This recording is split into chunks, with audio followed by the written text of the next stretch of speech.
오늘 화요일 2부 여의도 새신사 함께할 두 분이 들어오셨습니다. 먼저 소개해드릴 분은 우리 지난 저희가 이제 파면 선고 라이브 때 뵀었던 분인데요. 우리 권태호 한겨레 논설실 실장님 모셨습니다. 어서 오십시오. 예, 안녕하세요. 네, 반갑습니다. 그리고 또 한 분 더 모셨습니다. 예, 이제는 새신랑이 됐습니다. 아, 새신. 예. 새신랑이라서 새신사에 나왔는지 모르겠는데 신인규 변호사 나오셨습니다. 어서 오십시오. 예, 새신사의 새신랑 신인규입니다. 어서 오십시오. 예, 반갑습니다. 네. 예, 결혼 감사합니다. 축하드립니다. 아유, 네. 감사합니다. 예, 전국에 소문이 다 났습니다. 예. 결혼한 게. 이젠 뭐 다른 짓 못해요. 예. 아니, 원래 뭐 다른 짓 할 생각이 전혀 없습니다. 그래 어떻게 예. 신혼인데 신혼여행이 이번에 없으셨던 것 같아요. 아니 이제 워낙 그 시국이 좀 복잡도 했고요. 그래서 제가 사실 뭐 주변에 결혼한다는 거 알리기도 좀 민망했는데 신혼여행은 좀 포기를 했습니다. 예. 그래서 또 지금 뭐 개헌론으로 상당히 좀 시끄러운데 예. 신혼여행 포기하길 잘했구나 어. 라는 생각이 좀 들 정도로 굉장히 지금 이 정치권이 좀 뜨거운 그런 상황인 것 같습니다. 그럼 말 나온 김에 자세히 얘기를 좀 해보자고요. 그 말하자면 이거 첫날 밤 보내고 개헌 이슈가 터진 거 아닙니까? 그렇습니다. 피로가 채 풀리기도 전에 예. 개헌 뉴스를 보면서 머리가 좀 제가 띵해가지고 어. 두통약을 먹었습니다. 네, 띵했습니다. 변호사니까 이 개헌이라는 거 말이에요. 법률가적 시선으로 봤을 때 뭐 정치적 평가는 여러 가지가 있을 수 있는데 이 지금 왜냐면 6월 3일 날 국민투표를 하자는 게 우현식 의장의 제안이었지 않습니까? 가능해요? 아니 뭐 법률적으로는 지금 굉장히 좀 타이트하죠. 사실은 한 50일 정도면 할 수는 있는데 문제는 개헌이라는 게 하는 게 목표가 아니라 어떤 개헌 그리고 어떤 방향성 예, 예. 어떤 내용 이게 더 핵심 아니겠습니까? 아하. 근데 뭐 개헌이 논의 많이 됐다고는 하는데 사실 국민들끼리 어떤 단일안을 만들어내 본 경험은 아직은 없는 것 같아요. 그래서 정돈이 안 돼 있죠 사실은. 그러니까 정돈만 안 돼 있고 예. 나열만 돼 있는 상황에서 지금 그러면 이거를 50일 안에 할 수 있느냐? 못 하죠 사실은. 근데 불가능한 거를 하자고 하니 이제 국민들 입장에서는 아니 괜히 혼란만 더 가중되고 이거 개헌을 이런 식으로 정치인들이 좀 사적으로 이용하는 거 아닌가 이런 생각도 좀 하고요. 제가 단언컨대 법률가 입장에서는 대한민국의 헌법 통치 구조는요 잘못이 없습니다. 그대로 안 지키는 사람들이 문제인 거예요. 헌법이 잘못한 건 없다. 없습니다. 제가 볼 때는 없고요. 그래서 상당히 훌륭한 헌법이고요. 우리 60하국 때 굳이 개헌을 한다면은 저는 뭐 예를 들면 기본권 문제라든지 아니면 이번에 우리가 계엄 사태를 겪으면서 대통령의 계엄 권한을 좀 축소한다든지 아니면 계엄 이후에 대통령 탄핵을 했을 때 이런 권한 대행자를 한덕수 최상목이 아니라 뭔가 이렇게 국회로 좀 넘겨온다든지 이런 것들만 조금 보완하는 거 외에는요 사실 이 헌법 그렇게 손댈 게 아직은 없는 그런 헌법이라고 저는 개인적으로 평가합니다. 우리 권태호 실장께도 이제 여쭤봐야 되는데 오늘 저희가 이제 함께하는 코너 제목이 여의도 새신사입니다. 네. 아, 새신이라는 게 이제 몸을 닦는다는 얘기 아니겠어요? 네. 그 여의도를 확 닦아주셔야 되는데 지금 정치권이 굉장히 지금 빠르게 뉴스들이 생산되고 있잖아요. 아, 정신이 없을 정도로. 그 정도잖아요. 예, 예. 이거는 뭔가 노림수가 있다고 보는 겁니까? 아, 개헌론 말씀하시는 겁니다. 개헌부터 시작해서 오늘 한덕수 그 대행이 했던 뭐 헌법재판관 뭐 임명 이슈라든지 파면 선고라고 지금 아직 나흘이 안 됐잖아요. 그렇죠. 그래도 이렇게까지 그 기자 생활 오래 하셨으니까 뉴스가 막 쏟아질 때는 뭔가 있다 이렇게 생각해야 되는 거 아닌가 싶어서. 아, 그거까지 제가 잘 모르겠고요. 들어오면서도 지금 저기 신인규 변호사하고도 잠깐 얘기를 나눴습니다만은 한덕수 대행의 그 오늘 헌법재판관 두 명 예. 임명은 도저히 이해가 안 돼요. 도저히 이해가 안 되고 도대체 무엇을 노리는 건지 그리고 저것이 최소한 한덕수 대행한테는 어떤 도움이 있는지 심지어 국민의힘에도 과연 얼마나 도움이 될런지 상황을 다 흐트러버린 것 같아서 굉장히 이해를 할 수 없고 우리 권 실장께서 보시기에는 단독 플레이라고 보세요? 아니면 또 다른 무언가 있다고 보십니까? 지금 뭐 민주당에서 일각에서는 유은 통치라고 얘기하지 않습니까? 유은 벌써 유은이야. 예, 예. 윤석열 대통령과의 교감이 없었다고 보기 힘들죠. 이완규 저기 법제처장은 뭐 윤석열 대통령의 40년 직이죠. 예. 79학번에 사법연수원 동기. 그렇죠. 이완규 법제처장도 사법고시를 늦게 됐나 봐요. 예, 그리고 이 저기 검찰총장 시절 때 이제 그 징계 받았을 예. 때 2개월 징계 받았을 때 변호사 역할을 예. 했고 장모 최은순 씨의 변호인도 했었고요. 그리고 법제처장으로서도 줄곧 윤석열 대통령의 논리를 계속해서 보완해주고 그렇죠. 변호해주는 역할을 예. 계속해왔죠. 그리고 결정적으로 내란 다음 날 안가 모임을 했었죠. 4인 모임을 했었죠. 거기서 무슨 얘기를 했는지 의구심이 드는 그런 사람이 앞으로 임기 6년의 헌법재판관을 한다. 이거보다 더한 알박기가 있을까 싶네요. 그리고 이게 더 웃긴 게 뭐냐면요. 이완규 법제처장이 국회 나와가지고 마은여 후보자 임명할 때 그렇죠. 권한대행이 임명 못한다는 논리를 본인이 다 얘기를 해놨어요. 맞아요. 근데 지금은 상황이 더 심각한 게 당시에는 국회에서 선출한 것은 대통령 권한대행이 임명할 수 있다. 왜냐하면 하나의 의무로서의 성격이거든요. 예. 근데 지금의 임명한 이 2명에 들어가는 이완규 처장 몫은요. 대통령이 민주적 정당성을 득해서 지명하는 권한입니다. 근데 대행을 누가 뽑았나요? 이번에 그러니까요. 헌법재판소에서도 그 뭐 각하 의견 일부 있었습니다만은 일치된 의견은 권한 대행도 탄핵은 150표로 할 수 있다. 왜냐하면 민주적 정당성이었기 때문에 이 얘기를 하고 있는데 완전히 거꾸로 해가지고 지금 이완규 처장을 지명한 거거든요. 그러면 이완규 처장은 여기에 대해서 본인이 아무리 한덕수 대행이 지명을 하겠다고 해도 자기 논리대로 하면은 이거는 대행님 이렇게 하시면 안 됩니다라고 해야 되는 상황인데 또 요거는 냅다 이렇게 받더라고요. 그러니까 이런 게 얼마나 자기중심적인 법 해석이고 법률가들이 불신을 스스로 만들어내고 있는가.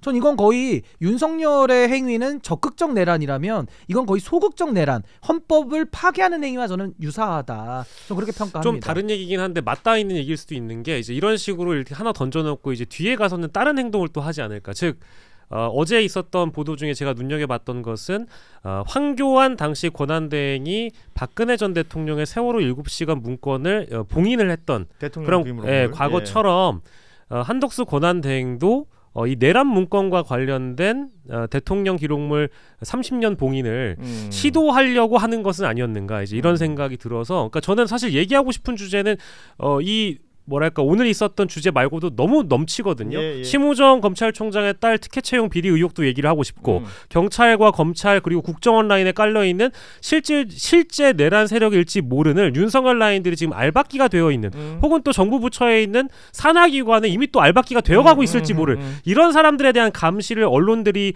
해야 되고 견제를 해야 되는데 지금 이런 주제에 너무 몰입하고 있다 보니까 어제는 개헌 오늘은 이 주제잖아요. 이게 지금 뭔가 놀아난다는 느낌이 들어서 굉장히 불쾌하더라고요. 바로 이 지점 제가 계속해서 지금 마음이 개운하지 않는 게 저희는 이제 발생하는 뉴스를 전해드리는 일을 하다 보니까 뉴스가 있는데 전하지 않을 수는 없는데 이게 누군가를 괴롭히거나 헷갈리게 하는데 내가 동조되고 있는 것 아닌가 이용되고 있는 것 아닌가 이런 생각이 들 때가 있단 말이에요.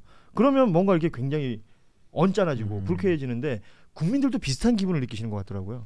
오늘 한덕수 대행의 이 행위는 오전에 제가 아까도 얘기했지만 속보 보면서 내가 아는 이완규가 맞나라고 생각할 정도였어요. 이게 너무 이해가 안 되는 거거든요.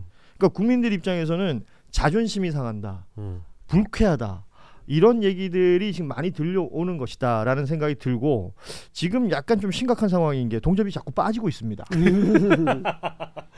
지금 이제 4시가 되면서 다른 방송들이 이제 막 시작되기도 하고 옮겨 다닐 수 있다고 봅니다. 그리고 이제 뭐 저희 두 번째 방송이라 뭐 첫 술에 배부를 수 없겠죠. 그래도 이 숫자는 아닙니다, 여러분.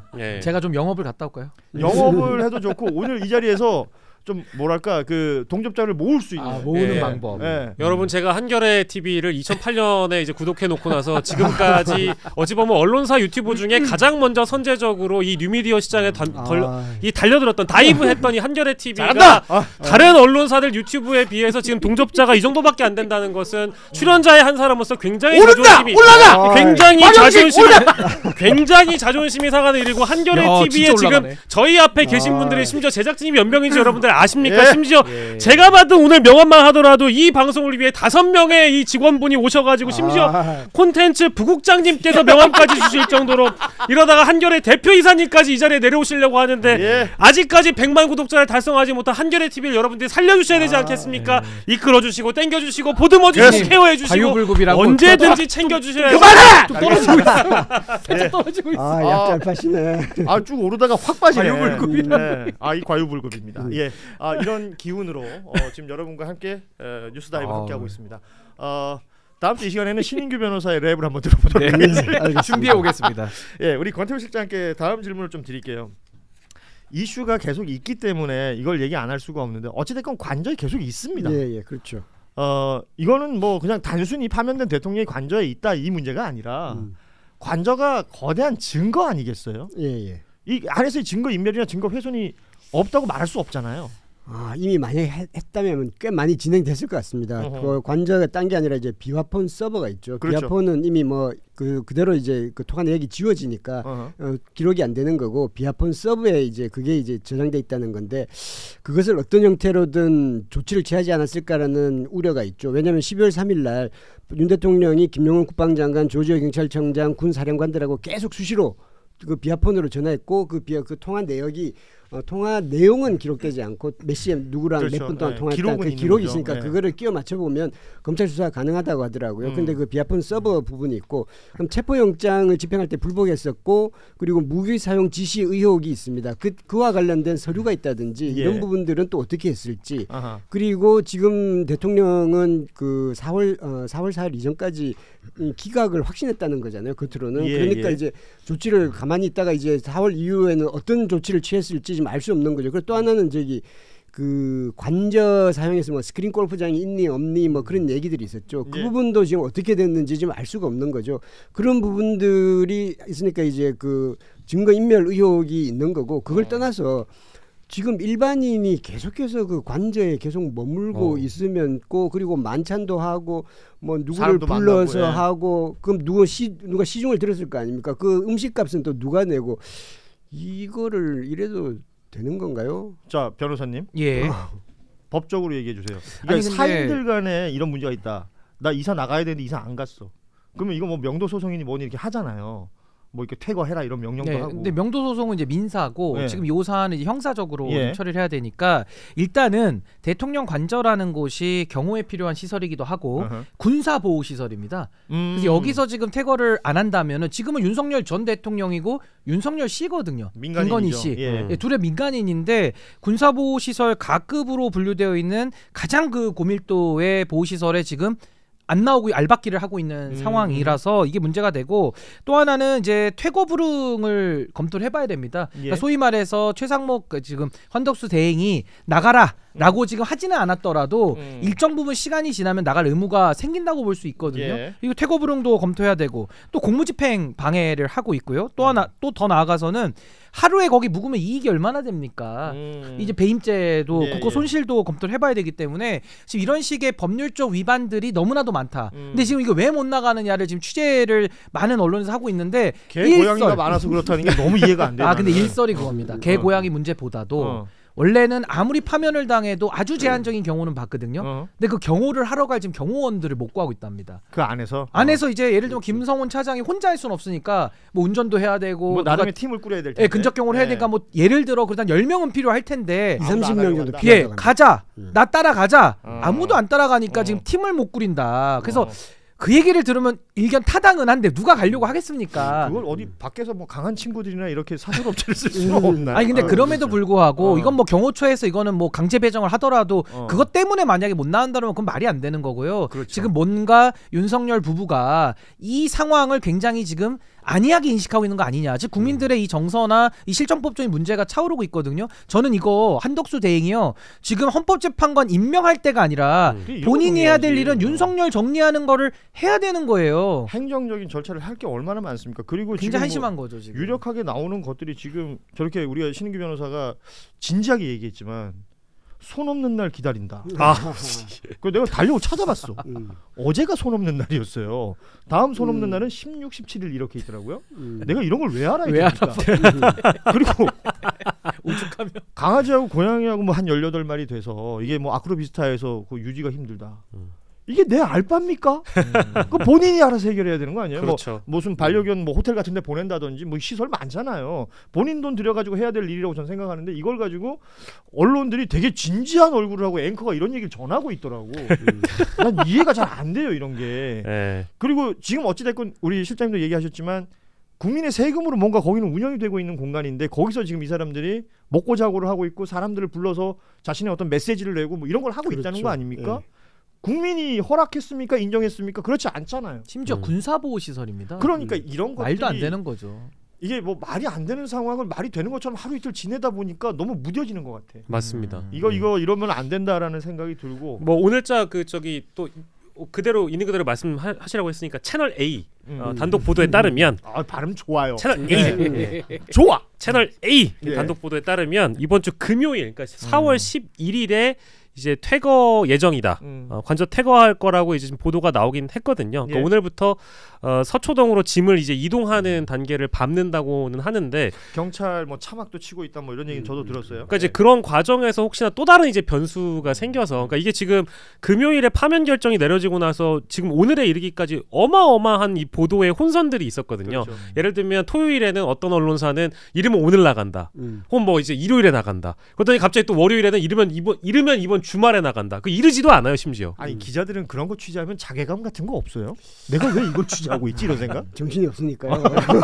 원래는 지금 일요일 설, 그다음 수요일 설, 지금 주말 설 이렇게 계속 그렇죠. 나오죠. 네네. 그리고 11일 되면 또 이번 주말은 넘길 것도 이렇게 맞습니다. 할 수도 있어요. 그거 우리 저기 파면 선고 날짜 받을 때도 비슷하지 않았어요? 근데 이게요, 가만히 우리가 생각해 보면 비정상을 지금 우리가 당연하게 여기는 게 싫은 건데, 그러니까 예를 들어 우리 전세 날짜도 안 맞을 때 있잖아요. 그럼요. 그때 우리 일반인들 어떻게 합니까? 그러니까요. 아니 법대로 나가서라도 어디 호텔이라도 예. 가서라도 그렇게 하는 거예요. 비워줘야 아하. 되는 거예요. 근데 우리는 다 그러고 사는데 왜 유독 윤석열, 김건희만 이렇게 해야 됩니까? 그리고 이분들이요, 과거에 문재인 대통령한테 했던 걸 한번 보세요. 그렇죠. 그 얘기 많이 하루 들었죠. 전날 호텔에서 묵었죠. 네. 그러니까 이게 너무나도 기준이라는 걸 자의적으로 쓰고 자기들에게만큼은 한없이 관대하게 쓰는 이 정말 이 법꾸라지, 전형적이죠. 예, 전형적인 법꾸라지 행태에 대해서는 저는 정말 경종 울려야 된다. 너무 심각한 상황입니다.